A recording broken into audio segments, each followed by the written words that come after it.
পুনের দুপুরের প্রখর রোদে রাস্তাগুলো যেন ঝলসে যাচ্ছিল। ট্রাফিকের গুঞ্জন, রিকশার তীক্ষ্ণ হর্ন, মোটরবাইকের ঘটঘট শব্দ আর বাসের ধোঁয়ায় বাতাস ভারী হয়ে উঠেছিল। ঘামে ভেজা মানুষজন তাড়াহুড়োয় নিজ নিজ গন্তব্যে ছুটছিল। এই কোলাহলের মাঝে রশ্মি বর্মা, স্থানীয় কলেজের একজন মেধাবী ছাত্রী, তার স্কুটিতে বাড়ির পথে চলছিল। তার কপালে ঘামের ফোঁটা গড়িয়ে পড়লেও তার দৃষ্টি রাস্তার ওপর অটল ছিল। একটি ব্যস্ত চৌরাস্তার কাছে পৌঁছে রশ্মি স্কুটির গতি কমালো, যাতে চারপাশের পরিস্থিতি ভালোভাবে বুঝতে পারে। সে সবসময় ট্রাফিক নিয়ম মেনে চলত, নিরাপত্তার প্রতি সচেতন ছিল। হঠাৎ রাস্তার মাঝখানে দুই লম্বা police officer, inspector Bhabesh Singh এবং সাব ইন্সপেক্টর রাজেশ পাটিল দাঁড়িয়ে পড়লেন। তাদের ভঙ্গি এমন ছিল যেন তারা কোনো কুখ্যাত অপরাধীকে ধরতে এসেছেন। রশ্মি তৎক্ষণাৎ ব্রেক কষল, স্কুটি এক ঝটকায় থেমে গেল। ভবেশ কঠোর কণ্ঠে বললেন, স্কুটি পাশে সরাও। চারপাশে কিছু পথচারী দাঁড়িয়ে দৃশ্যটি দেখতে লাগল। রশ্মি শান্তভাবে জিজ্ঞেস করল, স্যার, কি সমস্যা হয়েছে? রাজেশ এগিয়ে এসে স্কুটির হেডলাইট ঝুঁকে দেখলেন। তারপর একটি ব্যঙ্গাত্মক হাসি দিয়ে বললেন, হেডলাইট নষ্ট, এটা রাস্তায় বিপদের কারণ। ৫,০০০ টাকা জরিমানা দিতে হবে, নইলে স্কুটি বাজেয়াপ্ত হবে। রশ্মি চমকে উঠল। তার হেডলাইট পুরোপুরি ঠিক ছিল, এটা সে নিশ্চিত ছিল। সে দৃঢ় কণ্ঠে বলল, আমার হেডলাইট ঠিক আছে স্যার, এই অভিযোগ মিথ্যা। তার কথায় ভয়ের পরিবর্তে আত্মবিশ্বাস ঝরে পড়ছিল। চারপাশের লোকজন একে অপরের দিকে তাকালো, কিন্তু কেউ এগিয়ে এসে কিছু বলার সাহস দেখালো না। ভবেশের কণ্ঠ আরও কঠোর হয়ে উঠল। তিনি বললেন, বেশি বুদ্ধি দেখানোর চেষ্টা করিস না, নইলে ফল ভালো হবে না। রশ্মি গভীর শ্বাস নিয়ে নিজেকে শান্ত করল এবং স্পষ্টভাবে বলল, আইন অনুযায়ী চালান কাটুন, আমি হাতে টাকা দেব না। এই কথা শুনে ভবেশ ও রাজেশের চোখে রাগের ঝলক দেখা গেল। ভবেশ রাজেশের দিকে তাকিয়ে তারপর রশ্মির দিকে ঝুঁকে বললেন, দেখি তোর এই আত্মবিশ্বাস কতক্ষণ টেকে। এই মুহূর্তে একটি সাধারণ দিন একটি অসাধারণ ও বিপজ্জনক গল্পে রূপ নিতে শুরু করল। এটি ছিল এমন একটি গল্প যেখানে একজন তরুণী ক্ষমতার দম্ভে মত্ত দুর্নীতিগ্রস্ত পুলিশের বিরুদ্ধে দাঁড়িয়েছিল এবং পুরো শহরকে দেখিয়ে দিয়েছিল যে সত্য ও সাহসের সামনে জুলুম বেশিক্ষণ টিকে থাকতে পারে না। রশ্মির শেষ কথাটি ভবেশের অহংকারে আঘাত করল। তার চোখে রাগের লালিমা ফুটে উঠল। তিনি দ্রুত এগিয়ে গিয়ে রশ্মির হাত শক্ত করে ধরলেন, এত জোরে যে তার হাতে দাগ পড়ে গেল। হুমকির সুরে বললেন, এখানে রাস্তায় আমার আইন চলে, আইনের বই কলেজে পড়িস, আমরা এখানে নিজেদের নিয়মে চলি। রাজেশ, যিনি একটু দূরে দাঁড়িয়েছিলেন, একটি কুৎসিত হাসি দিয়ে স্কুটিটি টেনে পাশে নিয়ে গেলেন।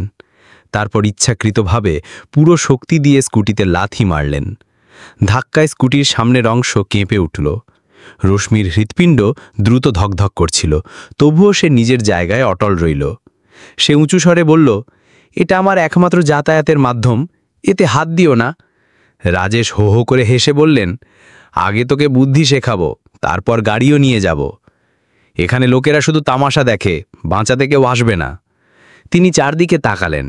সত্যি, ভিড় মোবাইলে ভিডিও তুলছিল, কিন্তু কেউ হস্তক্ষেপ করার সাহস করছিল না। এই দুই অফিসারের ভয়ে শহরে সুপরিচিত ছিল। তৃতীয় অধ্যায়, সাহসের প্রথম স্ফুলিঙ্গ।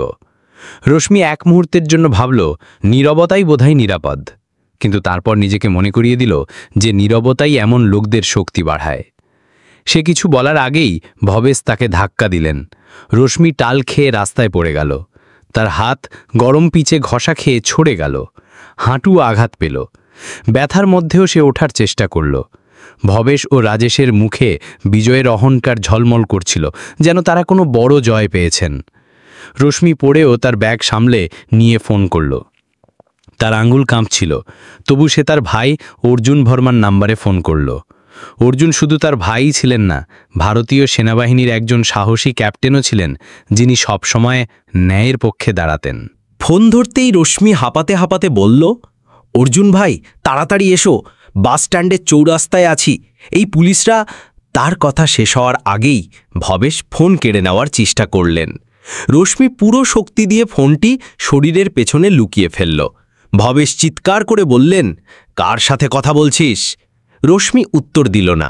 রাজেশ ব্যঙ্গ করে বললেন, তোর বাড়ির লোক এলেও তাদের অবস্থা খারাপ করব, আমরা কাউকে ছাড়ি না। ফোনে তখনও অর্জুনের কণ্ঠ শোনা যাচ্ছিল, রশ্মি, কথা বলো। রশ্মি দ্রুত বলল, ভাই, এরা দুজন, তাড়াতাড়ি এসো। ভবেশ ফোনটি মাটিতে ফেলে কল কাটলেন।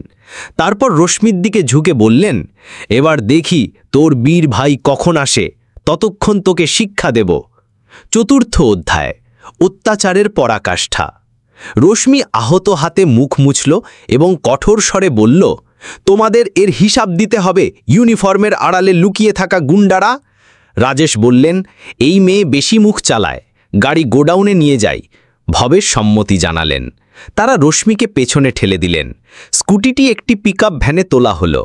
গোডাউনের নাম শুনে ভিড় চমকে উঠল, কারণ সেটি শহরের কুখ্যাত বেআইনি কাজের কেন্দ্র ছিল। রশ্মি রাস্তার মাঝে দাঁড়িয়ে রইল। তার শরীরে ক্ষত, পোশাকে ধুলো, হৃৎপিণ্ড দ্রুত ধকধক করছিল। তবুও তার চোখে ভয়ের বদলে রাগ জ্বলছিল। সে প্রতিজ্ঞা করল, এই দুই অফিসারের জুলুমের শেষ দিন হবে আজ। তার মনে শান্তি এলো, কারণ তার ভাই অর্জুন রাস্তায় ছিলেন এবং তিনি কখনো অন্যায় সহ্য করতেন না। কিছুক্ষণ পর ভবেশ ফিরলেন, হাতে একটি দুর্গন্ধযুক্ত বালতি নিয়ে। তাতে নোংরা নর্দমার জল।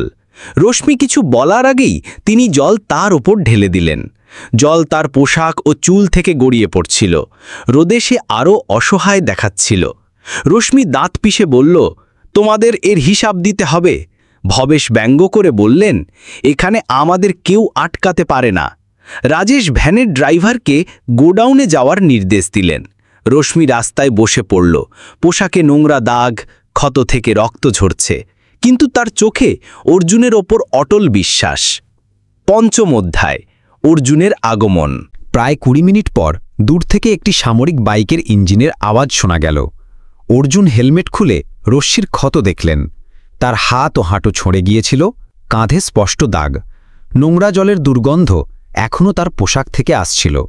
রশ্মি হাঁপাতে হাঁপাতে বলল, ভাই, ভবেশ ও রাজেশ আমার স্কুটি নিয়ে গেছে, আমাকে মেরেছে। এরা সাধারণ পুলিশ নয়, এদের পেছনে বড় কেউ আছে। অর্জুন দাঁত পিষে বললেন, আজ এদের শিক্ষা দেব। তিনি রশ্মিকে রিকশায় হাসপাতালে পাঠালেন এবং বাইকে চড়ে পুলিশদের খুঁজতে রওনা হলেন। ষষ্ঠ অধ্যায়, গোডাউনের মুখোমুখি। অর্জুন তার ইউনিটে ফোন করে সশস্ত্র যুবক ও সাজোয়া গাড়ি পাঠাতে বললেন। পশ্চিম বাইপাসে পৌঁছে তিনি গোডাউনের সামনে গুন্ডাদের দেখলেন, যারা লাঠি ও লোহার রড হাতে নিয়ে হাসছিল। সাজোয়া গাড়ি আসতেই তারা অস্থির হয়ে পড়ল। অর্জুন চিৎকার করে বললেন, ভবেশ ও রাজেশকে বাইরে পাঠাও, নইলে আমি ভেতরে এসে বের করব।